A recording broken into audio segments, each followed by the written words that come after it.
kick is up, and it's good. You're listening to The Extra Point,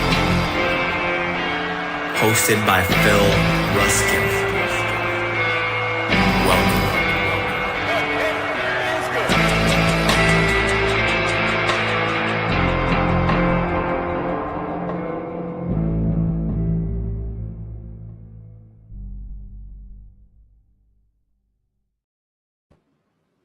Yo, yo, yo, welcome in. It is Tuesday night. If you can't see the screen, if you are listening on Spotify or Patreon, I have on a green t-shirt and my standard backwards hat. Kendall is auditioning for the role of James fucking Bond in his Bond suit over here with his bow tie and vest. God damn, you're sexy. I just have to say that. You're a sexy man. The beard looks great. Outfit looks great. I don't know what else to say. Let's talk some football. Hey, man. I'm every third grade teacher's dream over here. We did an awesome trade show last week. Was a good time. Special shout out to all of our supporters and fans who submitted trades. We appreciate you.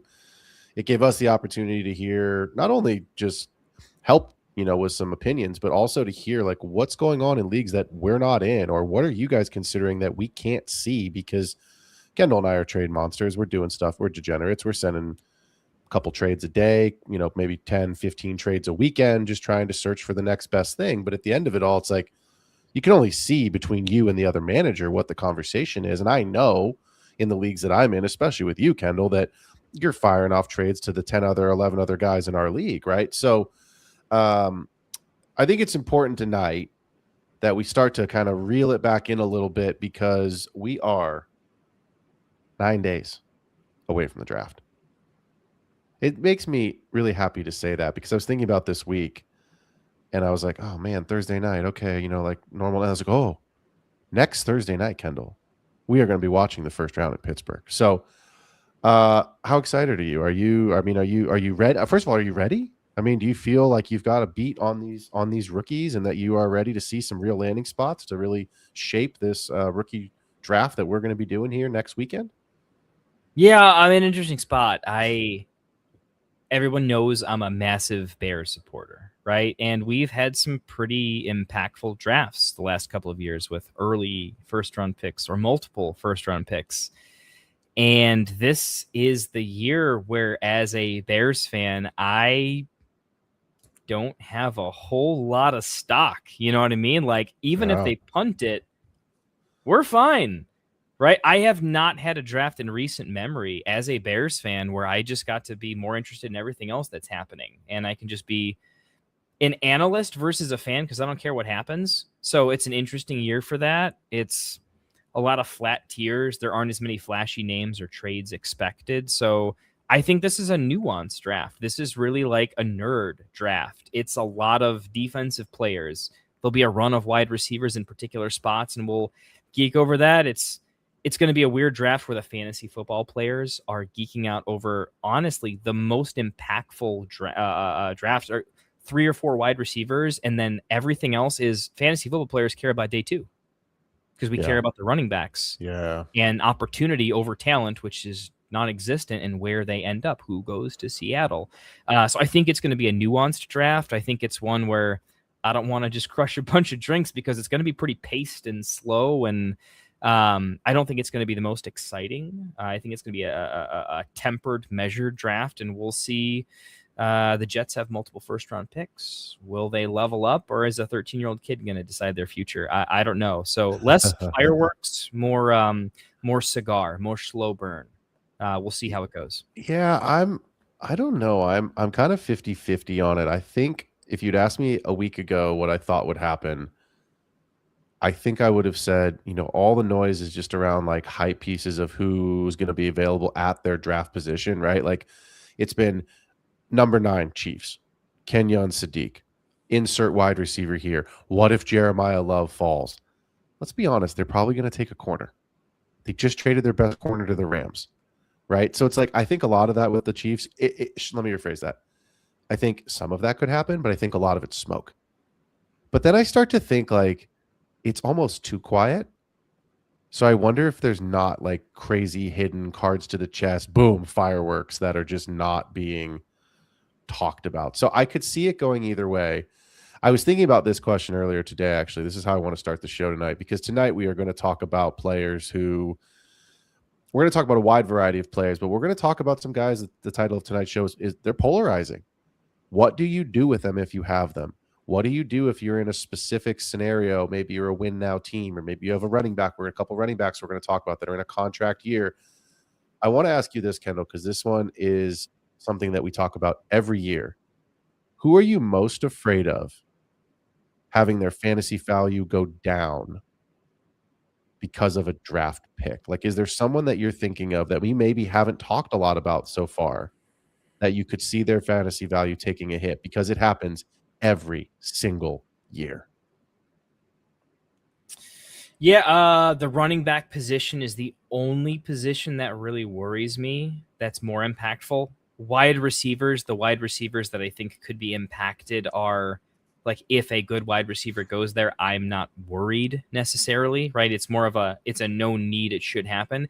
It's much more on the, the Chase Browns, the Devon Achans of the world. It's they're going to get competition, but at what degree, and how do they trade up for it? Does it just fall to them? What level of commitment is shown that direction? I think it's the running back position that stands the most to lose, personally. I'm going to give you a name that I talked about early in the offseason as an offseason winner that I now think is about to be an offseason drafted, not loser, but I thought because of the Max Crosby trade that Zay Flowers was a huge winner because they didn't have the 2 first-round picks for 2 years. So it's like, okay, you can't possibly spend a first rounder to replace Zay. They gave him in free agency and he could overcome that. Yeah, made no moves in free agency. They shipped all the tight ends out except for Mark Andrews, new coaching staff, Derrick Henry's still there. Now, I don't think, like you just made a great comment, right? You said, like, I don't expect somebody that's going to be drafted that isn't already being talked about, right? Like, the Ravens are going to take a receiver. I think that's guaranteed. But now that they have that first round pick back, that's what concerns me for Zay Flowers, because if you look at his trajectory, he's never been a super high volume guy. So he's had to kind of efficiency his way there. But he's coming off of his best ever finish, wide receiver 7. And I wonder if that's the best it gets. Like if they're on the clock at 14 and Jordan Tyson's there, or Omar Cooper, a lot of people like Omar Cooper.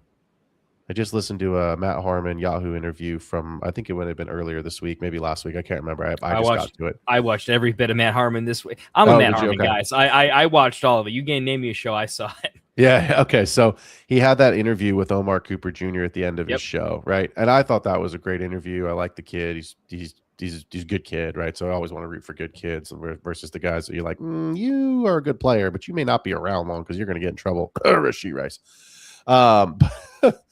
But I'm worried about Zay Flowers, not because I think that Zay Flowers is going to go away and they're going to draft over him, but because I see a world where Lamar's back and healthy and runs.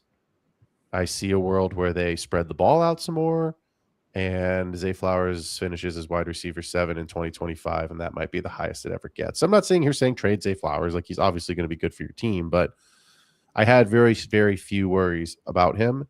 Now I'm starting to worry a little bit more of what happens if they do take a receiver at 14. So we'll see. I'll give you a 15-second feel better. Okay? Yeah, there we go. Yeah, good. Easy feel better on Zay Flowers. Okay. He never had a ceiling. So you're not worried about someone taking the ceiling. He always has a floor. And if that floor is a wide receiver 2 for an elite offense that gets better, you are very fine with him being relegated to the Juju Smith-Schuster wide receiver 2 if the offense gets better. Don't be worried about Zay Flowers. Competition for him, he's still a fantasy football wide receiver 2. It's not bad for him if it becomes his real-life team's wide receiver 2. He'll probably still put up the same points per game, but the offense might actually get better, and that actually raises his consistency rating. So I'm not worried about Zay Flowers. Yeah, the 5% chance he had a ceiling outcome got taken away with a wide receiver, but I was never betting on it. And if you were, that's the wrong side to be on, right? Yeah, Them yeah. getting a wide receiver is insulating the offense, which helps him from a bottoming out outcome. Don't worry about ceiling with Zay Flowers. Worry about the consistency. That does make me feel better, actually. I only have him, and I'm looking at some rosters right now. I have him on like one roster. It's one of our main dynasty leagues together. He's my wide receiver 3 in that league, so that's a blessing, right? Just a huge blessing. But I know there's a lot of people that have Zay Flowers as their wide receiver 2 out there, right? And he had a great season last year. This is obviously the best he's ever done, and so then you see Max Crosby trade is there, great, no first round picks. Then that falls apart. Then the picks come back. They still need a lot. I mean, they need an offensive tackle, right? They need a center. I mean, Tyler Linderbaum doesn't play there anymore. That's a huge loss. So I don't They need a think tight it's end there now too. They need a tight end because Mark Andrews is old, and it's possible Stowers. He What I mean? doesn't So like, block. he doesn't block, right? So there's definitely ways that the Ravens don't go wide receiver at 14, and then Flowers is right back to where I had him at the beginning of free agency with what we thought was the Crosby trade. But he's just one of those names to watch, and I think Chase Brown seems like every year is a name to watch. Will he? Won't he? But we're not going to jump in on Chase Brown because we are going to talk about him later. Let's talk about some polarizing quarterbacks. I've got a mix of veterans here, and then I've got some rookies. I'm just going to save the rookies till the end because it's a dynasty show. Look, Matt Stafford, Jacoby Brissett, Kirk Cousins. They're older. They're clearly veterans. Stafford is certainly the best of the 3, but I think if you're a win now dynasty team, and you and I have kind of been having this conversation over chat the last couple of, I'd say like 2 weeks, really. I know where I'm at with Matt Stafford. Let's say that you are a win now team and you're trying to acquire Matt Stafford. What are you realistically willing to offer? Let's say Matt Stafford it's super flex, obviously, because I don't think anyone in a single quarterback league is really pining for Matt Stafford. So let's say this is a super flex question. Let's say it's 6-point passing because that makes Stafford's value a little bit higher because obviously he doesn't run. And let's say 12 team. So 12 team, super flex, 6-point passing. What's Matt Stafford's range, highest pick you'd be willing, pick or package veteran you'd be willing to offer? You have to have him. You have to trade for him. You have to trade for him? Got to trade for him. You can't walk away from a trade. You've got to go get him. My answer would be you're not truly contending if you really have to get him. Because if you're truly contending, you need to contend through 10 weeks without him. Because if you need him, you weren't contending to begin with. Let's say you... Oh, sorry. I was going to give you this. Get me started. Let me say that you have Daniel Jones, who's not going to be ready for a while. Let's say that you have J.J. McCarthy, who's on the shelf for a season. So let's say you've got Jalen Hurts. Let's say you've got someone that's a locked and loaded quarterback. Justin Herbert, pick your guy. Doesn't matter. I don't care who, right? But you've got somebody that's like, hey, I've got a QB1. And then let's say you've got, some sort of a Daniel Jones who's going to be out for, I don't know how long, right? Or McCarthy or those are probably the 2 best examples that I can give you. Or maybe you've got 2 really good guys and that's it, and you need a third. So maybe you've got a Justin Herbert and C.J. Stroud. You drafted C.J. Stroud a couple years ago. The rest of your team's loaded. You've got a great chance. You were in the playoffs last year. You're a top 4 team. You're going to make the playoffs this year. You've got JT. You've got Amon-Ra. You've got that kind of a ceiling for the rest of your team. You've got a Trey McBride. So where are you with Stafford? Because I think there are some teams that are in this, I need a third quarterback. People, for whatever reason, everyone's like, I got to have 3 quarterbacks, super flex, which is fine. I don't dislike that strategy. It's fine. Yeah, it's fair. I don't mind. My challenge is the timing. Okay. Yep. It does not matter how good you think your team is on paper. Okay. There's roster baiting in the preseason, and there's running a dynasty team in season, and it gets messy. Okay. Every position group, well, outside a wide receiver, is too thin. It's rough in the streets. Everyone gets injured. The best team gets banged up. My whole point is I never go in I think I'm a strong team preseason, but I don't know how the season shakes out. I don't know what teams are powerhouses, what quarterbacks are doing well, and therefore elevate the rest of their team. You just don't know.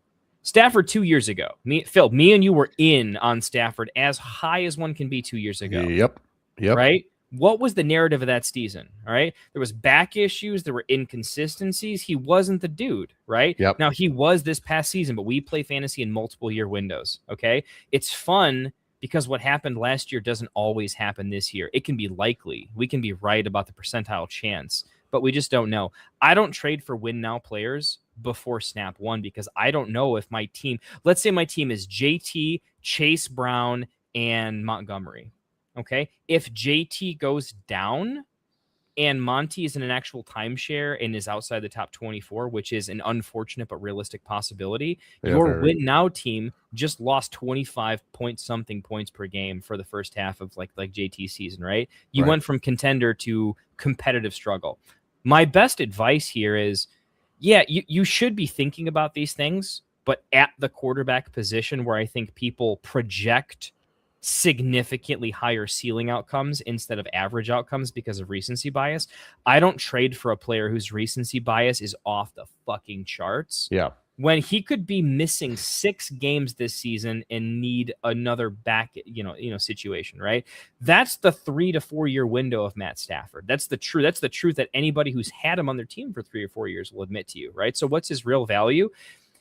If you own him in week 10 and you're not winning the season, are you selling him for more or less than you do today? Less, right? Less, 100% less. Yep. So you're overpaying for him if you buy him more than you have to. Now, someone else could take him, but you don't have to pay more. Is he a buy candidate? Yes, but the disciplined thing to do is don't set your final boss roster in week 0. Agreed. Set it in week 8, and this is not the move I'm making in the preseason. Will I make it? Yes. I'm not making it before I see a snap, and that's just not happening. I don't know what's going on Puka. We're talking about Stafford. I don't even know Puka, and I'm trading for a guy who has a very uncertain future. This is not an anti-Stafford take. I love Stafford. No. I have him as a top 4 quarterback this season in redraft, right? I think he's that good. This is a guy, if you've watched our show, me and you are like the Stafford, like we're Stafford straw men. That's as high as it gets. And I'm still saying as the dynasty, stock exchange guy, as the realist that is play the markets, I wouldn't buy him right now.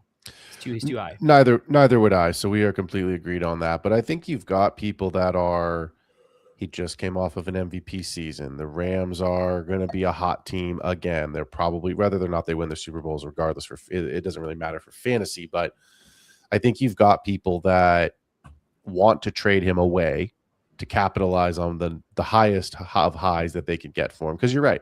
He is one snap away from being done.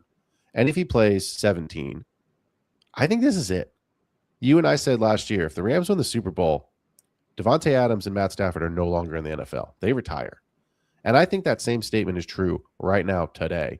If the Rams win the Super Bowl this year, it's it. They're done. So I think it's hard for me with Stafford because we've got Jamie Pirog here in the chat saying he give up his 112. I don't think that's an unfair price. I'm not going to pay it for a 1-year rental.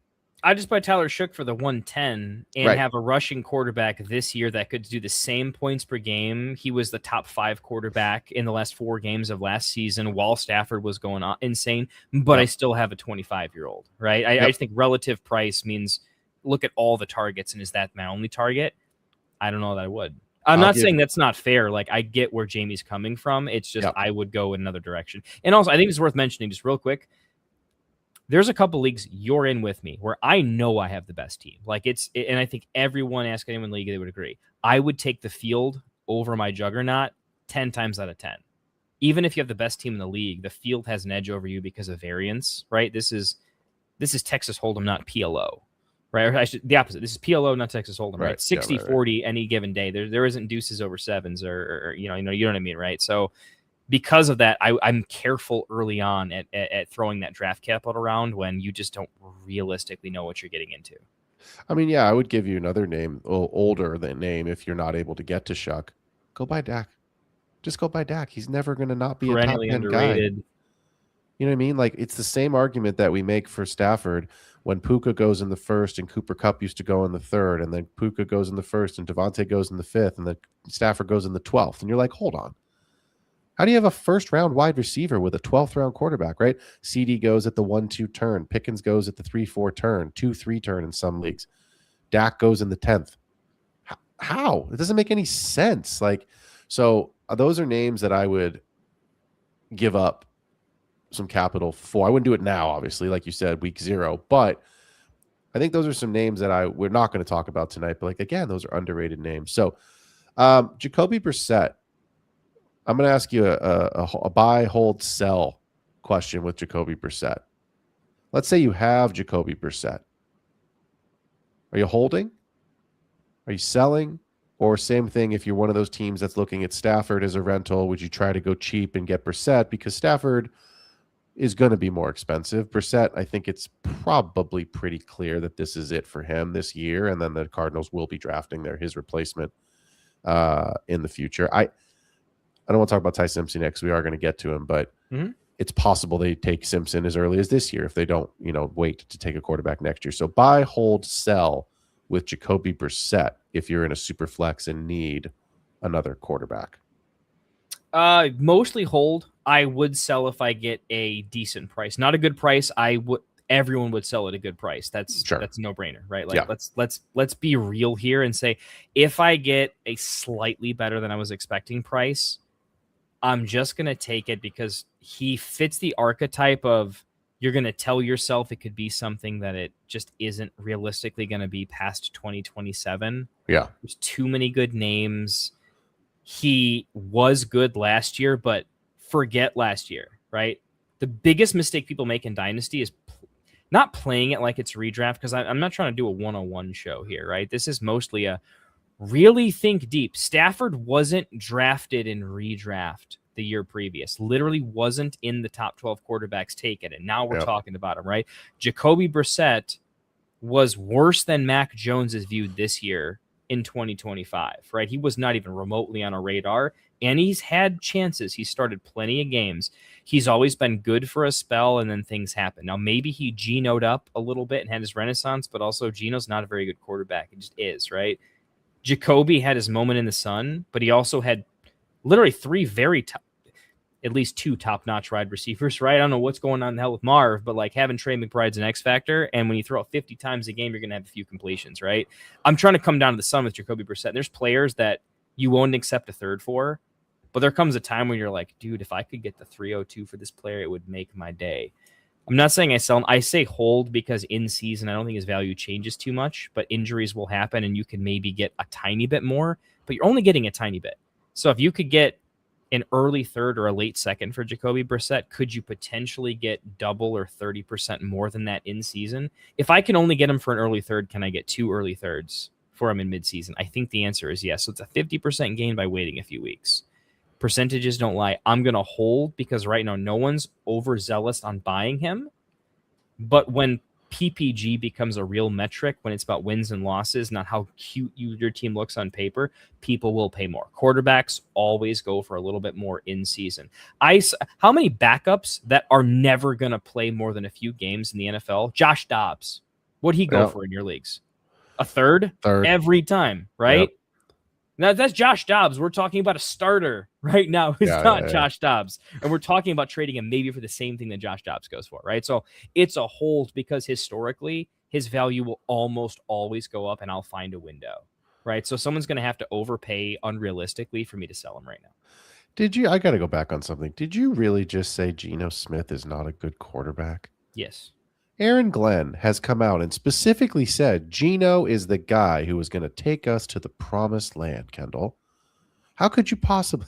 I can't even say it with a straight face. I know my Bible history, man, and Old Testament has a reputation for a lot of things. That promised land came with a lot of toil, Aaron Glenn, and if you follow that biblical story, you know the people that got you there didn't actually get to enter the promised land. They gave it for the next generation, realistically. I think he's trolling Geno without trolling Geno. I think the promised land is the 101, and I think that's what he's saying. He's saying Geno has a history of getting his team to the 101. Right? You ever heard of a bird dog before? Yeah. You know, you're a sales rep, but no one really calls him a sales rep because you're not end to end. You kind of carry a company's sign and you go in and you're like a lobby legend, but you don't take meetings. You're a bird dog. Okay. Gino is the most bird dog quarterback I've ever seen in my entire life. But if there's ever been a bird dog, it's Aaron Glenn. You are a puppet of whatever the Jets want to sell. You're not a real dude. You're not a real coach. And I hate to say that because he probably was a really good coach in a lot of levels. But he's not a coach anymore. He's a political chess piece in a very, very large organization. You're not a real dude anymore. So why give him press conferences? Well, because you have to give somebody a chance to say something. Although some people say too much, and maybe some people shouldn't say anything at all. If you've been paying attention to the news lately, I hope Robert Saleh press conference. Just he should say some real honest stuff and just walk off the camera, man. I hope Saleh does well. But this is his last shot if he doesn't, and he's a damn good coordinator. And so it's like Aaron Glenn was a really great coordinator. And my question is, when he gets fired this year, halfway through the year, which is a guarantee that will happen, does he get another job? Or does he just go back to being a pretty damn good coordinator? So we'll find out. Kirko Chains, Kendall. Kirko Chains. Last quarterback I want to talk about. I'm going to preface this with, I just sold Mr. Chains. You did nice on that trade. You're going to have to give me a minute because I wanted to give this as a comp and I lost my spot. We have it in media assets. Oh, we do. Okay, give me 1 second. I will pull it up. I thought it was in here somewhere. Nope.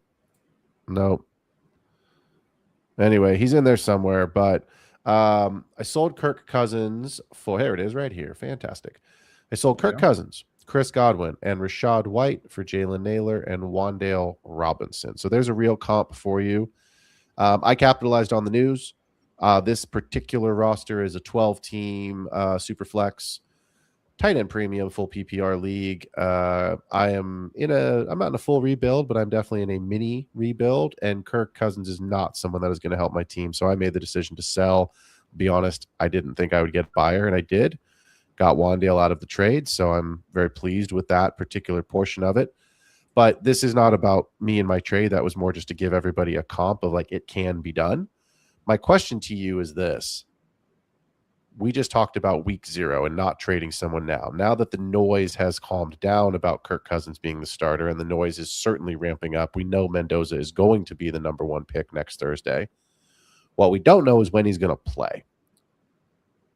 So what are you doing with Kirk Cousins in general? Because I'm going to give you my belief, and then I want you to answer that question. My belief is not that Kirk Cousins will be the starter for the year. I know there are certain media outlets right now, and there's news and there's talk shows that believe that Cousins will be the starter for the season. I don't. I think it will be 6 weeks. I think it'll be a month. I think the Raiders will be 1-3, 0-4. The noise around it is going to be too much. And at some point, you got to get the kid in there. So I think it will be 4 to 6 weeks. Where are you with Kirk Cousins? If you believe that he's not going to be the starter, or maybe you do, what are you doing? He wasn't playable when he was a starter at all. Ding, ding, like ding, ding. At all. I would take a late third for him, and I don't care what year it is. That's fair. Let's move on. That's pretty much it. I'm pretty good at drafting. All right. I know that I can find a gem, and I'm selling not a gem. So yeah, I'm saying 2026 late third, which I think, and I'm the third guy. I'm tack on a third because you can make it happen. Yep. And I'm saying late third in a year where I don't care about anything past pick 30. I would still take that over. Yeah, you're just trying to get something out of it. I just would. We're not going to talk about him tonight. I can't. To be fair, I'm just going to mention his name because I think it's a real possibility. I think there is a world where Garrett Nussmeier goes to the Steelers and has a couple of usable weeks late in the season this year. If you switch Nussmeier with Aller, yeah. Okay, either one. Aller's a good example. My favorite, right? I like Aller quite a bit, but Pennsylvania kid. You can trade Kirk Cousins for a quarterback that's going to start 3 games, more games, and be relevant longer. That could become the next Geno. I'm into Like that narrative. you might need a Nussmeier, a Drew Aller, a Carson Beck in week 13 when you're trying to make a playoff push because someone's got a late season bye and you don't, and someone's on your bench or someone's injured or whatever, because that's going to happen. You might have. I won a championship. You know this story, Kendall. You've heard this story multiple times, but I won a championship a couple years ago with Jarrett fucking Stidham because they benched Russell Wilson in week 15. In week 17. Week 17. And my brain went, "Uh-oh, I'm in a super flex league and I'm in the final and I have to win." And Jarrett Stidham, I think, got me like 12 points, and that's all I needed. That's all I needed. I think he got me like 11.8 points if my memory's right. So let's talk about some running backs because I'm going to give you both ends of the spectrum.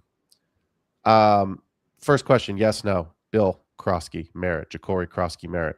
Does he survive the draft? Same with Rashad White, but Yes. Bill seems to be the starter. Okay, so you do not he have survives the draft. You don't have Jeremiah Love going to the Commanders. No. Okay.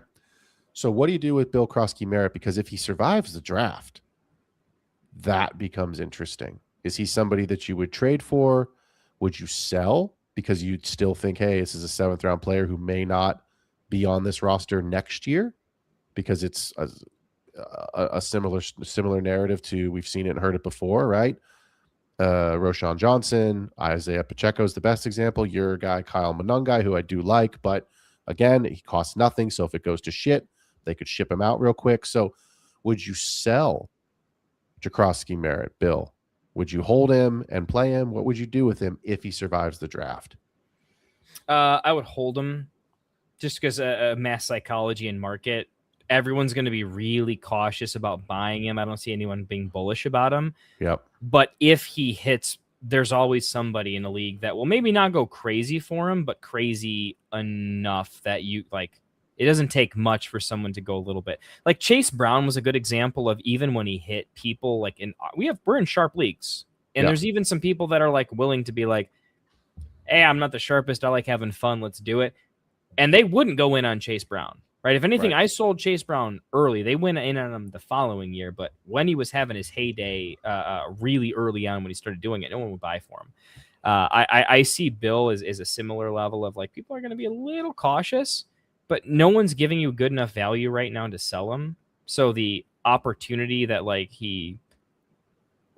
I got a roll, and like the team could be better than we expect. Like it had a down year last year, but we've seen that team be good. It has offensive firepower. So I see upside in worlds where he's good. I see upside in worlds where he's toast. Even when he's toast, you can still sell him for something. But right now you're not getting enough for him in the market. I'm generally a buyer on him because I don't love this draft class. And I feel like one of the hardest things at running back is to just find opportunity. Everyone drafts landing spot, but they don't always survive training camp. They don't always survive into I could have a role, right? It feels like that in the draft, but it doesn't always happen in reality. He clearly has the role. At worst, he's a backup, which is a serious role in the NFL. It's one injury away and one good game away, right? Remember when Chuba Hubbard was the starter and just straight up lost his job? Yes. To a backup on the field on merit? That still happens. With a contract. Yeah, dude. Like they paid him.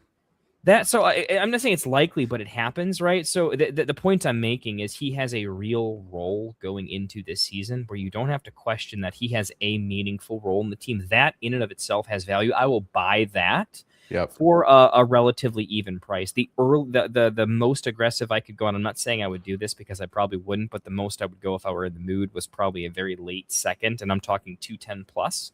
That's the most bullish I could be on him. I would prefer an early third, but 210, 303, I think it's kind of the same pick if I'm being real with you, right? So like the 210 looks like a second where the 303 is the same tier, but it feels like a third. So that's where, if you're a buyer, that's where I could pull the trigger on opportunity and probably still sell for 85% on a bad day. That seems like a fine investment. I take a tiny bit different stance. I am holding for right now, praying he survives the draft. I'm going to do two things. I like Jamie's comment here in the chat. I see Rashad White going 20 picks ahead of JCM and underdog. That's fair. It's early. I like that. But that's fair. And I follow that. The ADP is sharp. That is the ADP is sharp that's because really these are the sharp drafters. I did my first 2 best ball drafts the other day just because I wanted to just see the board.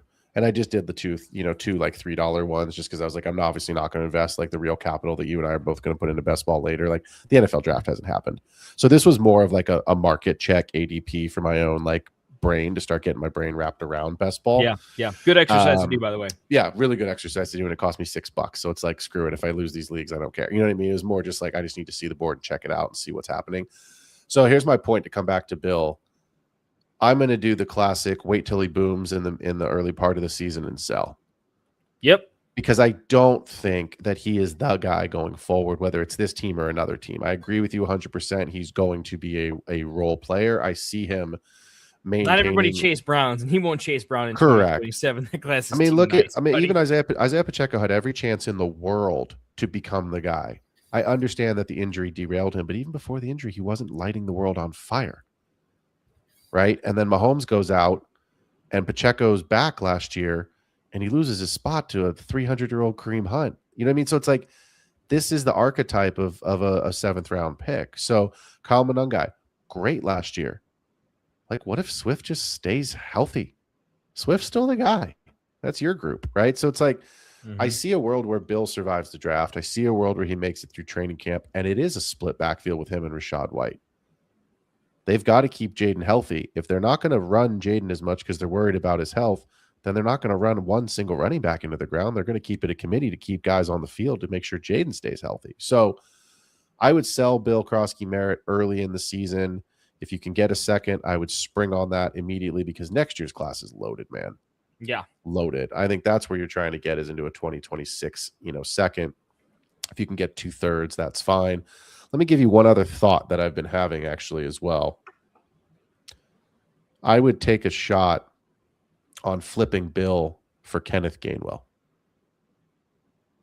Yep, I like that. In some type of a package, because I think that role is probably more like for like than what people are thinking about. I think people are down on Bucky right now because the addition of Kenneth Gainwell, hurts Bucky's dynasty value. I don't necessarily agree with that Bucky's finished. I do think he's going to be knocked down a little bit.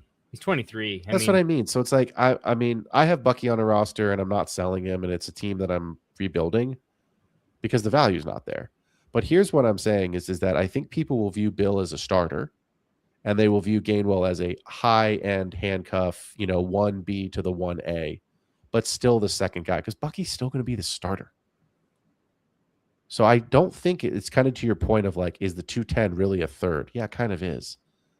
I would take kind of the quote-unquote backup role of Kenneth Gainwell, knowing that there is a world where he outproduces Bill as the starter. Because what if Rashad White becomes the guy? That's a possibility. It is. Like he was the running back 5. That's what I mean. They put Bill Krosky-Merritt into this. He's going to be the guy. He's going to be the guy, and he was for 2 weeks.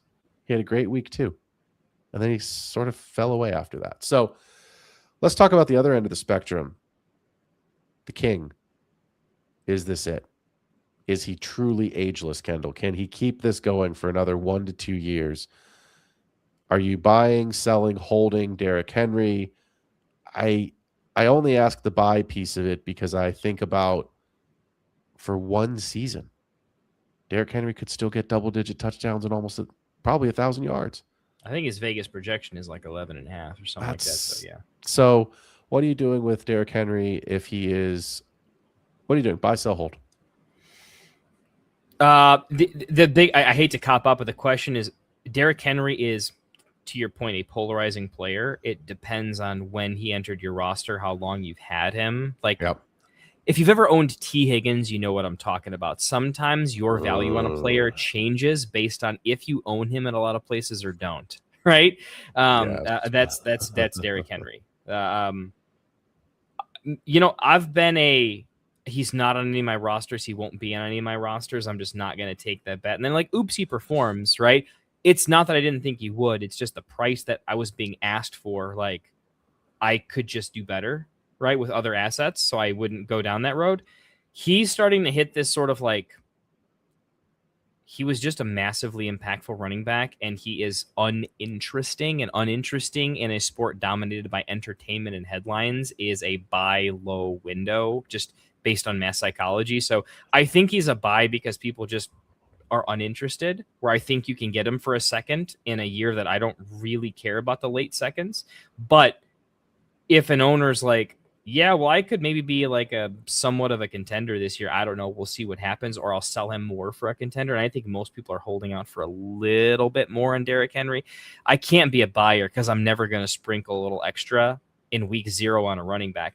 In the same way that, like, if I were a GM, like, no offense, but I'm not adding Jeremiah Love to my team. Why? Because I don't know if I'm any good this year or next year or next year or next year. And I want fluidity. I want options. And that doesn't give me any options at all. It's a value overlay mistake. So as a fantasy football manager of a team, right, as someone who has to also own that team the following year, I'll take him for a good price. I think some owners are willing to give you that price, and maybe you just need to negotiate. It's one of those, don't send him an offer, send him a message. When's the last time a Derrick Henry owner just had like a non-low ball, like, hey, are you thinking about selling? Yeah. I could maybe be in the market. Approach him that way. Don't make it too tough. Don't make it like, hey, will you sell him for like nothing? Don't make him feel that bad. Don't make the owner like know what he's doing, right? But tell him he's got an out, and if you're not trying to do it this year, maybe we could do something, right? That's my approach. I asked you a question at the beginning of the show. Who doesn't survive the draft? That's my not so sleeper pick. Well, he already survived the draft. They got rid of his biggest competition, man. You know I'm a Keaton Mitchell guy, right? Now, does Omarion Hampton survive Keaton Mitchell? That I can't answer for you. He'll I'm survive such Keaton a big Mitchell. Keaton Mitchell guy.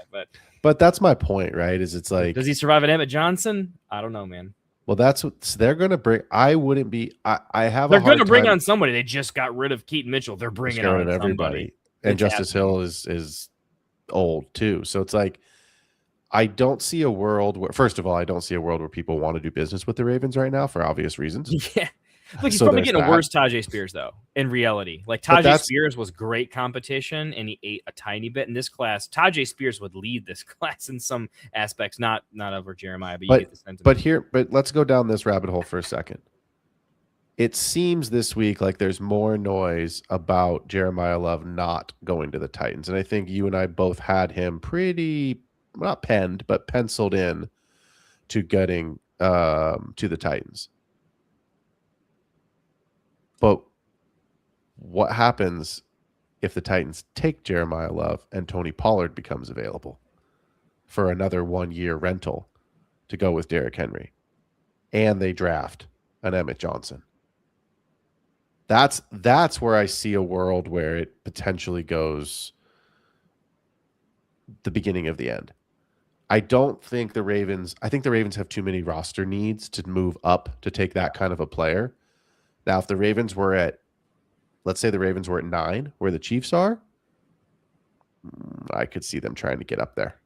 I could see them trying to make that kind of a move to go and get Jeremiah Love. But I think they're too far away. I don't think there's a team that's going to move all the way back to 14, and I don't think there's people that want to do business with the Ravens right now. But there's not going to be a lot of trades in this draft, I don't think. The whole class is like, hey, you want to commit political suicide? You want to trade up for a player in the 2026 draft and just have the headline of traded up in the 2026 draft?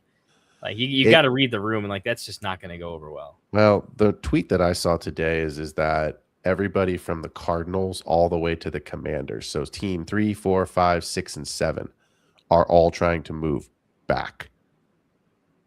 So the Cowboys are the biggest name that I've seen this week come up about trying to come up because they're looking at this is a pretty, take Mendoza out of it, this is a pretty top heavy defensive group, right? It is. You've got a lot of defensive players that should go in the first 10 picks. So I think this class is like, it's not bad defensively. Like, and there's a lot of guys that are good that hit a lot of teams' needs. Yeah, I think this is going to be a boring offensive class based on team need.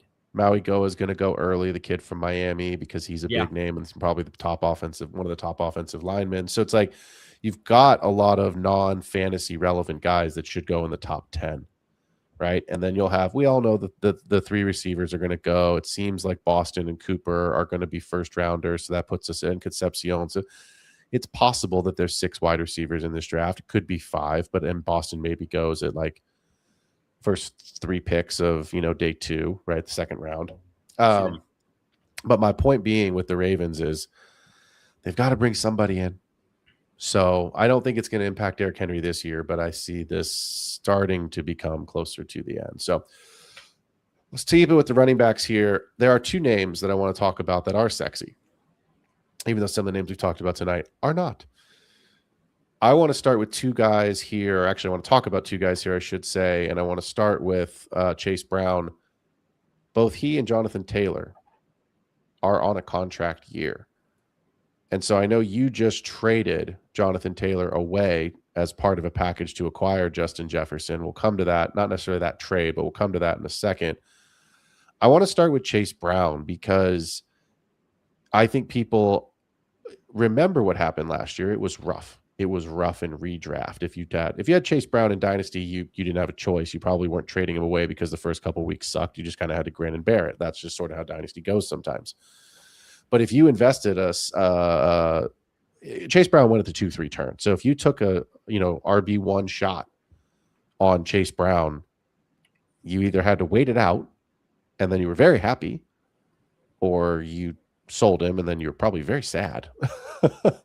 I only had him on 1 Dynasty roster, and I did take him at the 2-3 turn. I had the 101 in a redraft league.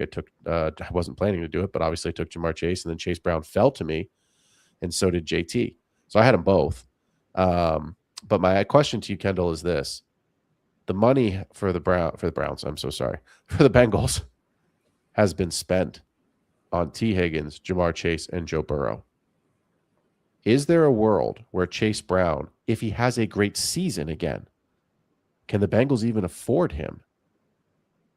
And if he doesn't have a great season, I think they don't renew his contract. But if he has a great season, I wonder if they renew his contract, if they can afford him, because he's going to want a top of the market deal, and they don't have the money for it. So what are you doing with Chase Brown, knowing that this is a dynasty question, not a redraft question? He's in a contract year this year. And by all accounts, if he survives the draft and he's alone, should, on paper, assuming health, be another top 7 guy again. Where are you at with Chase Brown? He's tough. I think what he's going to do is the Kyron deal of like, dude, this is as good as it's going to get. You don't realize how cold it is in the streets. I've scouted Chase Brown more than most, but I don't really know him from an off the field perspective to try to like get an idea if he would take like the Kyron deal. I tend to lean on it's heavily dependent over what the vibes are with the Bengals. Joe Burrow had some like, do I even like football anymore? So there's a very wide range of outcomes for the Bengals. I think it is somewhat silly to speculate too much on Chase Brown to like that nuanced level, because so much will change. What are you even doing, right? It's mostly a will he survive the draft, and like in a positive and negative outcome, like what kind of happens. I'll put it this way. I don't think past 2027 Chase Brown survives. He doesn't have that name recognition and role in the NFL outside of the team he's on. He's not well respected in the NFL communities. It's more of an opportunity situation. Yeah, he pops, but he would compete for an interesting spot on other teams versus a guy that's arrived and landed. So because of that, he's significantly less valuable to the NFL market than he is in the team he's on. I think they're going to address their defense in 2026. It's a better defensive class than offensive. It's kind of top heavy. It's just he's going to survive this draft too. But I kind of look at him like James Cook light, in that good offense, good situation. He's not untalented, but he's fragile, and it won't take much to get it spiraling, not all the way down, but to a level of significantly less interesting. So for fantasy perspectives, it is tumbling all the way down. That level of fragility is not something I want to invest in, right? Like I'm over invested in like Rome and Luther Burden and stuff like that, where if it hits massive, right? I'm willing to do that. With Chase Brown, I just feel like it's a very capped ceiling and a limited run. It's the same reason people that were really in on Kyron were like, I should think about getting out though, because it's never getting better, right? Like And it could be very good, and I think it will be very good. But from an investment perspective, Chase Brown for me is a contending piece more so than a foundational piece. And so that's where I look at him. If you're not winning with Chase Brown, I do want to spin it. I would rather tier down from Chase Brown and get additional assets to strengthen my 3-year window if I don't think I'm all the way there. And I think you have to be honest with yourself as the Chase Brown owner on how strong is your team, and make a move earlier rather than later if you want to try to compete in a more nuanced fashion for next year. He's a good enough player that you can get into that first round realm in 2027, which no one's really moving their 27 first, but he's a guy that could get you in that conversation. Or even if it's a tier down to somebody I believe in that I think will pop once something changes, say like a Kyle Monungai, for instance, where I think if Swift ever were to go, there's some juice there. I could list a lot of names, but that archetype of player plus multiple potentially early seconds or something along those lines, like I'm not throwing real value out here. I'm saying value adjust, but if I could tier down and get into even potentially mid 27 seconds plus a bunch of other stuff, I think in a 2.5 to 3 year window, that's the winning play, but it will feel gross for a full year. But I think there's wisdom in that overarching line of it won't get better. So tier down, I would lose 1.5 to 2 full points per game plus other picks. And I think that'll be profitable in the long term. That's the overall take. So the Bengals have 10, 41, and 72. I have a hard time, unless they want to. I mean, we talked about it a couple minutes ago, right? Like the Ravens at 14, are they too far away to get up to Love? Probably. Are the Bengals able to get up to Love from 10? Possibly. But the question then becomes, are you going to be able to afford when it's time to pay him? Because you're not investing that kind of a capital pick to not have this player on your roster to pick up his 5th-year option and pay him. And the way that rookie contracts work these days, I should say, once that 4th year hits, the guys aren't waiting for their 5th-year option. They're getting paid. Bijan's going to get paid this year. Gibbs is going to get paid. Achan's already talking about getting paid. Yeah. That's why he's not his voluntary workouts. We'll see what happens in the summer. But like, these guys are at the end of their rookie deals. Sure, their 5th year's options got picked up, but that doesn't mean that they're going to play on a rookie contract for the 5th year. They want their money, and they're going to get their money, and they deserve their money. So I don't see the Bengals taking someone at 10. If Love's gone, then it's irrelevant. Then it's an irrelevant question. But to your point, the defense is full of holes, and you just traded Trey Hendrickson. So now your defense is even holier. It's disastrous. I could see it 72 in the 3rd, them taking a running back. That's where I could see them, which means Chase Brown survives. But does Chase Brown not feel like an Arizona Cardinal next year? They get rid of Benson. They don't take Love. Maybe they take Love, but in this conversation, they don't. They've got Algier. They've got a cheaper Chase Brown. Doesn't that? I mean, that to me, that's what it sounds like. That's what it feels like. Hey, we're not going to pay you. You need to go somewhere else. And maybe Arizona's a bad example. Maybe they'll go to another hungrier, needier team. I'm surprised the Seahawks didn't try and trade for Chase Brown. Seemed like a good fit with Sharbs, right? But I think I'm on the sell side right now with Chase Brown, because I think even if he has a great season, and I think it's Grosser, dude. You want Gross? You know what I think is more likely, and I say this with I don't want it to happen, but Chase Brown is the type of guy that will go to a team where you're like, why the fuck would you add a great running back to this room? I think he's going to get Kenneth Walker Charbonnet. I think Chase Brown is the type of candidate who could end up on like the fucking Raiders backing up Genty in a timeshare. I was going to say the Giants, and then he's completely splitting 50. Him and Scadaboo because Harbaugh wants to they're run just the ball. not big enough names to ever be the guy for anyone to invest, but he's also too expensive to keep. So he's going to be left in kind of this weird no man's land of like 1A, 1B backfields who kind of feel like it. That's where I see his future. I'm with you. So I think you sell, because I think if Brown can get you a first, and I think right now name value alone can, I think you take it. And you do the old, I'd rather get out a year earlier, because everyone will go, Phil, how could you sell Chase Brown, you idiot? And then next year, when you, the new owner, Mr. Smith, Mr. Wilson in our league, right, who can't sell him for a second, well, then I don't look so dumb. So I think that's where I'm at. I think it's hard to give him up because of what he can do for you, but we don't play Dynasty in a 1-year window. We play in a 2 to 3 year window. So unless Chase Brown is going to bring you a championship this season, I think it's probably better to at least consider getting out a year early, bagging yourself a first, and going from there. So let's talk about JT. You just sold him. I know that was when you and I were talking about, how this Jefferson trade come together. That was one of your comments to me was, he's in a contract year. I have some questions. Sorry, that's the neighbor's trade. There it is. So you traded Jonathan Taylor, Malik Willis, the 109, and a 27 first for Justin Jefferson. So a hefty price, but it's Justin Jefferson. So talk me through, because I know you'd mentioned JT in that contract year. Talk me through some of your rationale as to why you decided to get out of JT. Wouldn't do it in every league. I don't hate the 109 as much as most people think, but I'm an Eli Stowers guy. I like him a lot. He's my tight end one in the class, so my late firsts are more valuable to me than most. So like it was one of those a little more painful than I thought. But the idea was I'm set at tight end, so for like I don't like the late picks because I don't need a Stowers. For me, it was, hey, this is a hedge where you don't have to take my word for it. I think I'm going to have an extremely late 27 second, probably one of the two later picks. I think it's going to be me and you. I hope it's me and you next year. I plan on being one of the two. I hope. What league was this in? That one. This was the Hall of Fame, my friend. This league. Yeah. Oh, yeah. That should be the two of us again. Should. Yeah. So in that league, I didn't necessarily need the not the depth, but the potential upside piece in the 109, and I do project my 27 late. Sometimes you can do that when you're trading for a future, saying, hey, all of my moves are going to be correlated towards making my roster good and therefore devaluing my future picks. I'll play with that premise. Careful, but I was playing with that premise. And I have the 101 this year through the trade market. And so this was the option of, hey, I want to consistently, as a trade philosophy, I always want to do neutral deal. I don't need to profit all the time.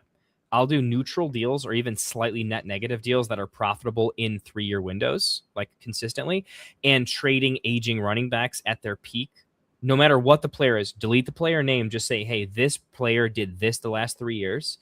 Here's his age. Here's his general price tag. For me, that's just one of those, I always want to do those moves, and I want to remove the player takes from that and just say, over the course of whether you're right or you're wrong, consistently, this is a bet that always pays, and I always want bets that always pays. And getting out of 27-year-old running backs in contract years before things happen while they're coming off of a career year is just a good sell window.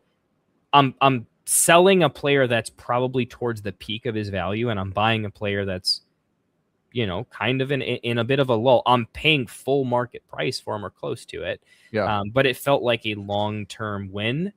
So it's less that I was selling JT. And I think JT could be pretty good this year, but it was much more, I'm selling him close to ceiling outcomes, and I just want to get into a more liquid, longevity-based asset in a league. It's 10-team, so giving up multiple pieces to do a consolidation trade is a much better idea in 10-team versus 12. I will actually do like the reverse of this. I'll give me the pieces I want dart throws to hit in a 12-team. I don't do that in 10-team where I want consolidation. So the format had something to do with it, and just the aging running backs. I'm collecting them in this league. I bought a couple of others. I bought Jalen Warren for a second from you the previous season. Yeah. Just kind of I want lots of options to sort in so that I can sell my premiums and spin into future value. If I didn't do those moves that led up to this, it wouldn't have made sense. But because of those things, it did, and there you go. Yep, I like it. I think for me, I see a world where JT gets paid. I know we try not to have bias, but it's so hard. I just don't believe in Daniel Jones. I've never believed in Daniel Jones. And so now you're telling me he's had one half of a great season, and he's coming off an Achilles with no first-round picks for 2 years because of the Sauce Gardner trade. You're no longer the underdog.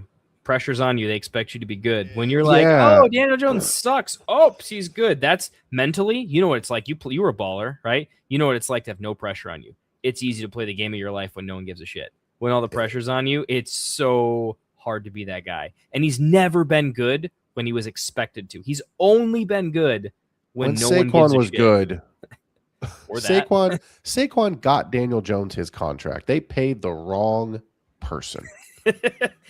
Yeah, that's that. We've talked about that ad nauseum. Let's talk about some rookies. I'm going to skip the wide receivers tonight, Kendall. We've talked about them enough. Let's talk about these rookies because, number one, it is rookie time. Number two, these are question marks, big ones. All right, let's shoot a shot. Ty Simpson.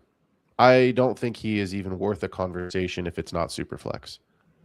Dan Orlovsky. Agreed. Dan Orlovsky thinks that he is the greatest thing since sliced bread. Okay, fine. Great.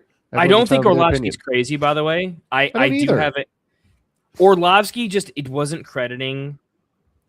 He was right, but he didn't have the good take. Like this is where I'll attack Dan and say, buddy, like you just got to be better at understanding what the holistic argument is. And you tried to straw man every single thing about him and you got too zealous with it. The simplistic take that makes sense with Ty Simpson is that when did Ty Simpson get injured? Week 8 or I don't follow college ball as much as I should, but yeah, it was later. He was really good in the first half of the season. He was. And then he got injured multiple times. It was multiple injuries and he was bad. But he was being talked about ahead of Mendoza through like week 8 of the college football season. That's no one's questioning that. And then he got injured and then he was worse. And then Mendoza won the college national championship. If we rank players over the wider body of works, we're giving Mendoza a lot of a small window, and we're giving Ty Simpson a lot of the wrong end of that. Ty Simpson is a worse Tyler Shuck for me in terms of I actually saw Tyler Shuck play a lot, and he was pretty decent in a lot of games, and I don't think Simpson was, but Simpson is if he's cheaper than Shuck, I'll take a few dart throws because I just don't give a shit about a lot of players in this draft. And he got better and he got into a real role is there that I will flat out burn the pick and admit that if it doesn't hit, it is worse than who were we drafting in the mid-second last year? Who was Dallas's backup? Milton, right? Yeah. It's the same pick as Milton. It's the same pick, except he's better than Milton. And we were willing to draft Milton in the middle of the second in a better draft. And we're saying Ty Simpson's worse. Where would you draft Simpson? 208. 208 in Superflex. Maybe 206. Maybe. We'll give him 206. I'll keep him in the first half. 205, 206. But okay. I'm not doing it earlier. Okay. I'm with you. That's why I asked you if it was. That's why the answer kind of surprised me for a second because I was like, wait, Superflex. Okay. Just at the tail end of there's the Emmett Johnson, Jonah Coleman. I don't care where they go. There's still some they could do something running backs.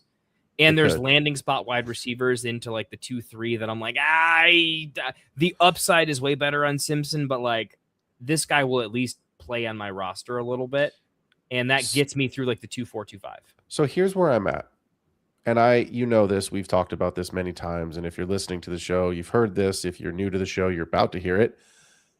Everybody has their price. There is never a player, no matter, unless you are just like me with Deshaun Watson, that I just morally, he will not be on my roster. Aside from the fact that he sucks at football, I just don't want him on my roster because I don't want to have to root for a guy that I think is a piece of shit human. Amen. So there's that. But Ty Simpson is not someone I'm ever going to be completely out on. Where I'm going to be out on him is because of the price. And this is the more important piece of why I'm probably going to be out on Ty Simpson. I do believe that the Jets or Cardinals are going to take him. I think they will take him in the early second round.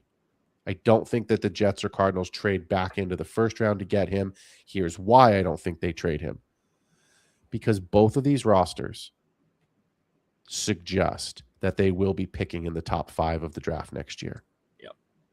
And if you are picking in the top 5 of the draft next year, Ty Simpson is no better than a backup quarterback. So I'm not taking my first round Superflex draft pick just to go get a backup quarterback from my roster. Give me Eli Stowers if he survives past the 110 to the 112 range. I will take that shot 10 times out of 10. If Jadarian Price goes to the Seahawks, which seems to be the pick right now, let's just say that's what happens. He's going to be drafted at the 107. You're going to be on the clock, and you're going to say, I know you're not a Sadiq guy, so I'm just saying you, Mr. Manager, Mrs. Manager, do I want to take Sadiq here because the receivers are gone, and so is Mendoza, and so is Love? Or do I want to take Jadarian Price and hope that he can show enough before Sharps comes back? And I do think it's a 3/4 of a season loss for Sharps because of how late the injury was, because of the surgery. So I think if the Seahawks take a running back at 32, that guy's probably got 12 weeks. Let's give him 10. Let's give him 10 safely. But he's probably got 12 weeks to show his stuff. And then but even if he does, it's probably a 50-50 split with Sharps. It's exactly what they want to do anyway. So they've showed you their hand. They did it with Walker. And Emmanuel Wilson's not nothing. He was decent. Right. So here's my point. My point is that I would still rather take the shot on that. Yeah. Because that guy's at least going to be in a 50-50 timeshare and has value. So I'm struggling with Ty Simpson because this whole itchy, scratchy, I've got to have a quarterback in Superflex. No, you don't. I mean, sure, you should have a quarterback in your Superflex spot, but you don't have to have a quarterback there. That's why it's Superflex and not start 2. I'm just struggling with Ty Simpson because I do think the landing spot is going to be Arizona or the Jets, and I don't see a world where they're not drafting his replacement next year, and I don't want a player like that on my team. I'd rather wait a half a round or a full round, like we talked about maybe 15 minutes ago. Give me Carson Beck. Give me Garrett Nussmeier, who I already know is a backup. But I'm spending a 3rd-round pick on him in Superflex, not a fucking They might be on a better team. So if the starter gets injured, they're actually in a better spot. I mean, if one of those guys goes to Pittsburgh, and it seems like one of those guys could, Drew Aller could go to, I mean, all of those guys could go to Pittsburgh. Like, Aaron Rodgers is not going to be there next year, most likely.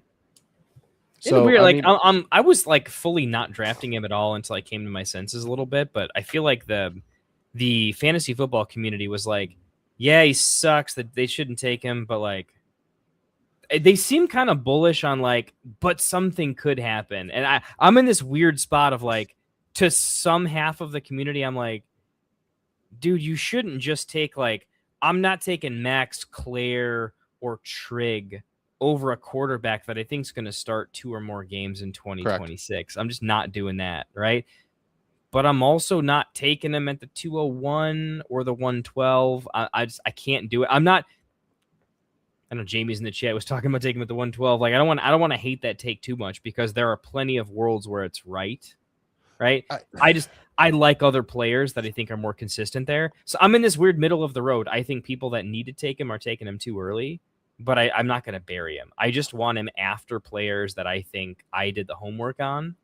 And I think there's a real solid role and floor that's better. But as soon as we lose a floor ceiling comp to where I'm just out, then he's my next pick on the board. And maybe that means I don't have a lot of them. He's got insulation, as I guess the take you could take for taking him early. Because we talked about trading Kirk Cousins for a 3rd or more. And this guy's based on where he's in his career, should be more valuable. So it's tough to say. I don't disagree with taking a shot on a Superflex league on a quarterback at the 112. In theory, that's great. That's fine. Yeah. But the landing spot, you never should be out on a player because of the landing spot. You should bet the talent. But I have questions about Ty Simpson's talent. If Carnell Tate goes to the Browns at 6, it's going to suck. Because I do think he's the top wide receiver in I have Mekhi Lemon at number 1 in my rankings personally over Tate. But if Tate's 3rd in my rankings right now. Yeah, well, that's what I'm saying. So if Tate goes to the Browns, and that's the hottest, most consistently draft number 6, right? Yeah. You don't know who the quarterback is this year. I don't know who the quarterback is next year. It's going to be hard for me to believe that Tate finishes anything higher than a wide receiver 2 with inconsistent or poor quarterback play, regardless of the talent. So I would still take him, but I'm probably looking at Lemon or possibly Tyson or Cooper over him if the landing spot is that much better, right? I think the talent of Tate is there. I'm not questioning that. I question some of the talent of Ty Simpson. And if the landing spot's bad, that's why I'm going to be out. Not because I don't want to take him at the 112. I'm just struggling to get there with a player that's like Mendoza, I think is going to be a good pocket passer. He's probably going to be a QB2. If he has an outlier touchdown in yardage season, he'll get you into the top 12, but that's probably not where he lives. He probably lives in the 13 to 24 range fairly consistently throughout his career, and that's fantastic. But he's going to be a starter. He's going to be a starter this year, and he's going to be a starter for sure next year on week 1, presuming health, and probably the next 3 years, week 1.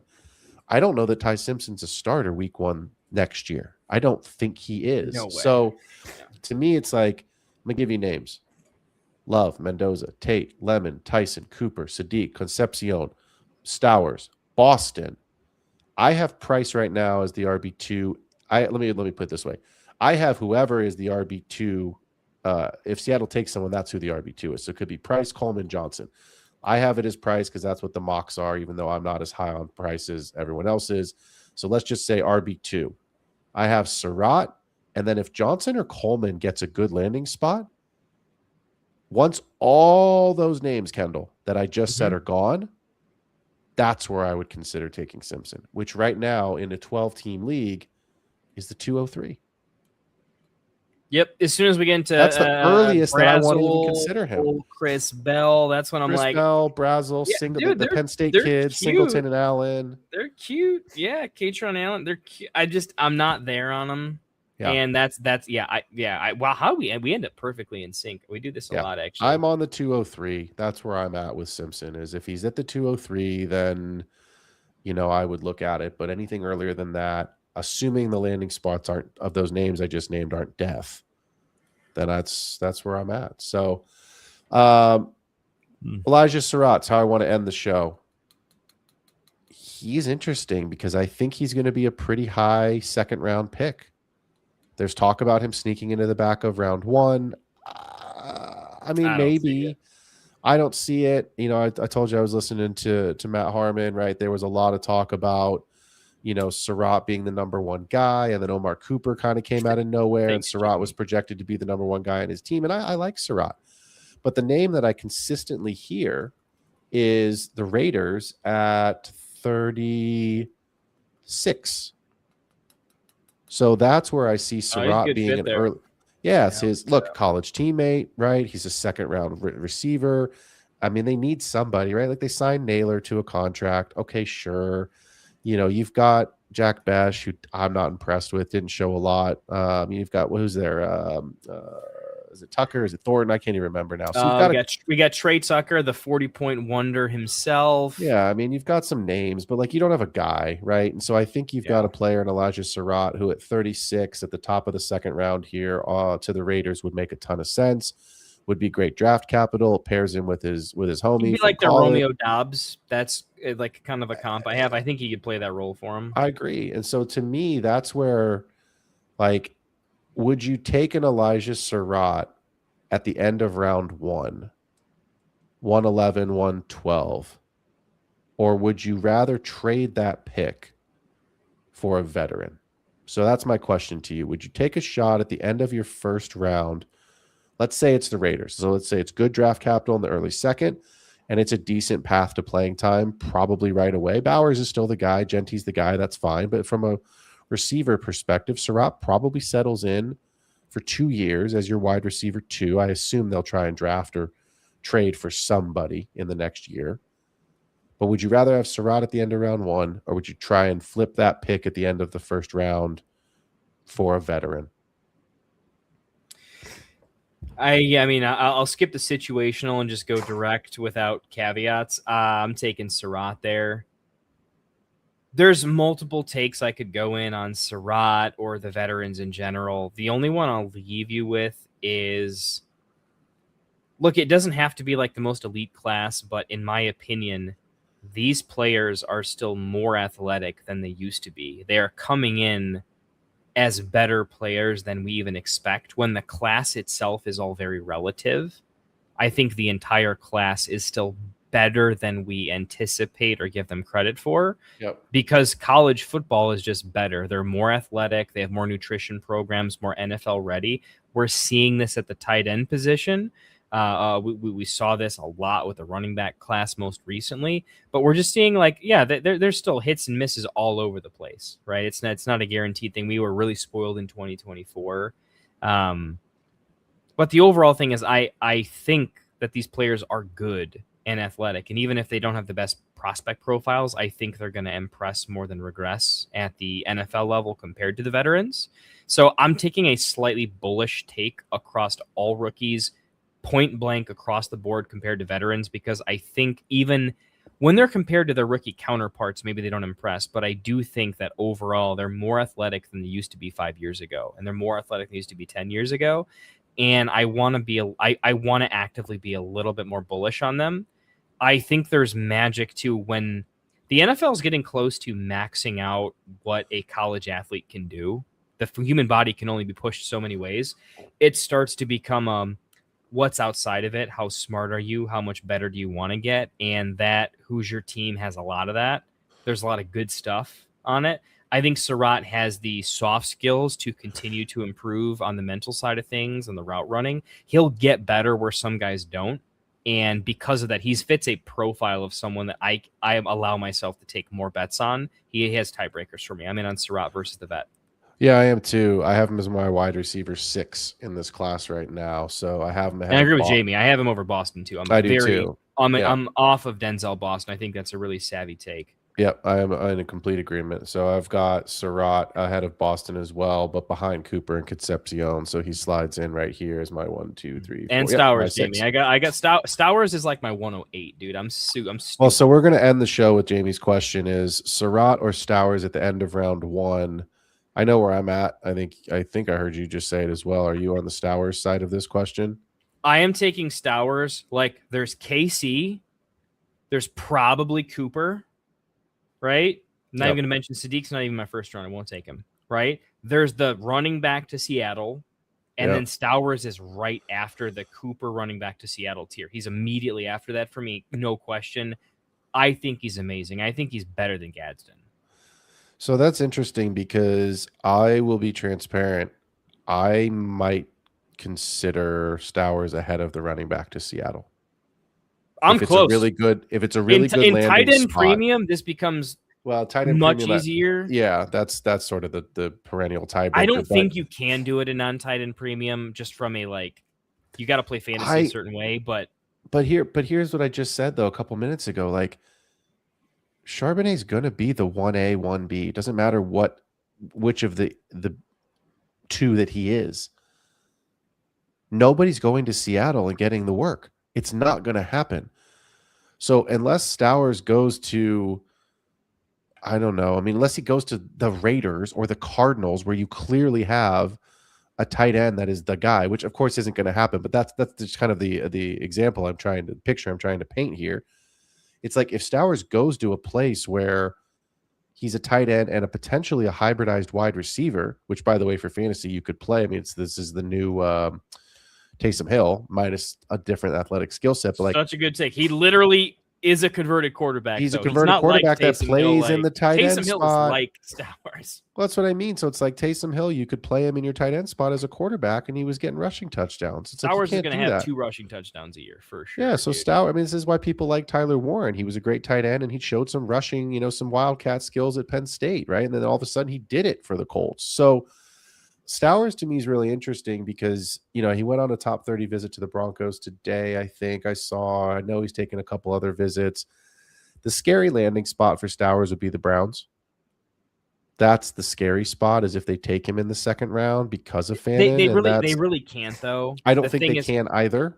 Fannin and him are not blocking tight ends at all. It doesn't actually address their situation. That's one of those, I've seen some weird mocks that have that, but they're just not doing their homework. It's not. Well, the Browns will take a tight end, they could, but it will be more like a Claire or a Trigg that can block in line much better. Let me give you 2 teams, I should say, in round 2 that I'm looking at right now that I think are very realistic landing spots. And I'll actually give you 3 because I just saw this one above the 2 I was looking at. 38, Houston Texans. Dream landing spot. Schultz is on a 1-year deal. Schultz is on a 1-year deal. He's old. He's banged up. 38 to the Texans. Let me give you 2 more. 42 to the Saints. Jawan Johnson. Older, could do still some of the work. Stowers fits that build. They don't have a wide receiver 2 right now with Olave. Sure, it seems like they're going to take one. but you've got Kellen Moore, you've got the play calling, so the Saints are really interesting. And then the name that's going to be probably the most highly connected because they have nobody in the building, physically in the building, is 43, the Dolphins. I think Stowers goes at 38, 42, or 43 to the Texans, Saints, or Dolphins. That's where I would really have to, if I'm on the clock, and let's just say it's Jadarian Price. Jadarian Price, who I'm not stoked on. It's the Roshan Johnson comp that I gave a couple weeks ago. If you're really that catch good, passes, like if you're he really that scores good, 10 touchdowns, or he's not an RB1 that's ever. what I mean. If you're really that good, why weren't you getting Jeremiah Love off the field? And I get it. Jeremiah Love was that good, but guess what? So was Bijan. Bijan was that dude. And Roshan, there's a reason why you're not the starter, and I don't want to hear it's because that your generational talent is in front of you. What if you were good enough? Can't we just go off of? I've seen guys that are good on 5 starts. I don't draft them because they played 5 games. Correct. I learned my lesson with Anthony Richardson. Like I make So bad did I. takes all the time, guys. So did I. I tell you what I'm not. I'm not a guy that's going to be wrong and not look at how he was wrong, why he was wrong, see if it's a fluke or systemic, and if I need to up my own game in a different way. And I definitely did, and I'm doing that at the tight end position. I've done it at quarterbacks, and we're going to keep spinning it up and get more and more accurate. As the NFL changes, we're going to get closer to it, right? So I think that's fairly prescriptive, right, when it comes to just be careful with your Jadarian Prices. For me, it's not so much about talent. The NFL is scouting him on physique. He's got this. He should be a good bell cow guy. When I say bell, I mean more like 1-2 downs. But the fact is, he's just not experienced, and I think that means something. I think when you get to the NFL and you don't have the experience, you're even just mentally less developed. And some people can overcome that, but I think more so than not, it doesn't happen. There's a mental fortitude and a learning to learn, learning to get better. He hasn't overcome enough obstacles at all. Like he was never going to overcome Love, so he never had to try.